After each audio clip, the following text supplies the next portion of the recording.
दोस्तों, सोना सिर्फ गहनों के लिए ही नहीं बल्कि एक दमदार इन्वेस्टमेंट भी है। लेकिन 2025 में गोल्ड खरीदना सही रहेगा या नहीं, और अगर हाँ तो कौन सा तरीका सबसे फायदेमंद होगा? पूरी जानकारी के लिए वीडियो को अंत तक जरूर देखें और हमारे चैनल टुवर्ड्स समृद्धि को सब्सक्राइब करें।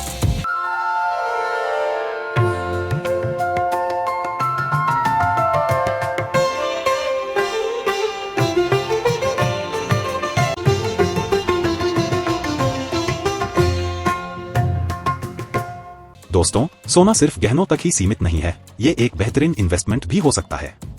लेकिन सवाल ये है कि 2025 में गोल्ड खरीदना सही रहेगा या नहीं। अगर आपने 2016 में गोल्ड खरीदा होता तब प्राइस था 30,500 रुपए प्रति 10 ग्राम और आज 2025 में ये 82,000 रुपए प्रति 10 ग्राम पहुंच चुका है। यानी पिछले 9 सालों में 17% का CAGR और सिर्फ 2023 से 24 में 27% का रिटर्न। अब सवाल ये उठता है कि गोल्ड खरीदना चाहिए या नहीं, और अगर हाँ तो कौन सा तरीका सबसे सही रहेगा?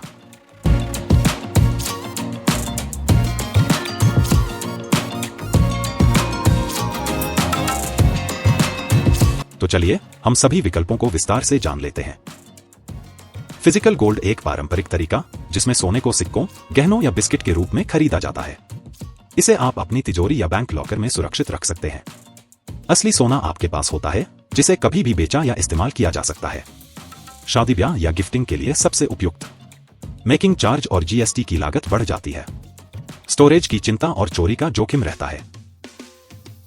डिजिटल गोल्ड एक online platform PhonePe, Paytm, MMTC pump से सोना खरीद सकते हैं, लेकिन इसे फिजिकल रूप में नहीं रखना पड़ता। 1 रुपया से भी निवेश शुरू कर सकते हैं। स्टोरेज की चिंता नहीं, क्योंकि सोना कंपनी के सुरक्षित लॉकर में रखा जाता है। बाइंग और सेलिंग प्राइस में अंतर होता है, जिससे नुकसान हो सकता है।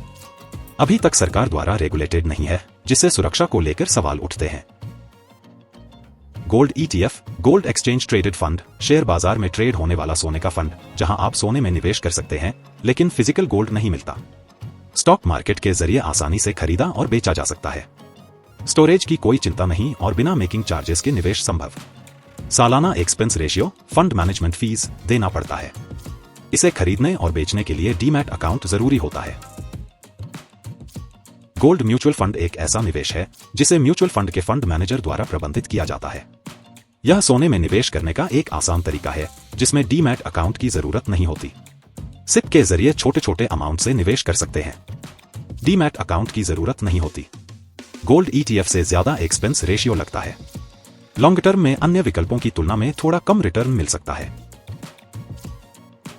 सॉवरेन गोल्ड बॉन्ड सरकार द्वारा जारी किया गया बॉन्ड, जिसमें आप सोने की कीमत के बराबर निवेश कर सकते हैं और 8 साल बाद पैसा वापस मिलता है। हर साल 2.5% का ब्याज मिलता है, जो अन्य किसी ऑप्शन में नहीं मिलता। मैच्योरिटी 8 साल के बाद होने वाले लाभ पर कोई टैक्स नहीं लगता। 5 साल से पहले इसे बेचना मुश्किल होता है। साल में सिर्फ कुछ ही बार सरकार इसे जारी करती है, जिससे हर समय निवेश संभव नहीं होता। तो दोस्तों, कौन सा ऑप्शन आपके लिए बेस्ट है?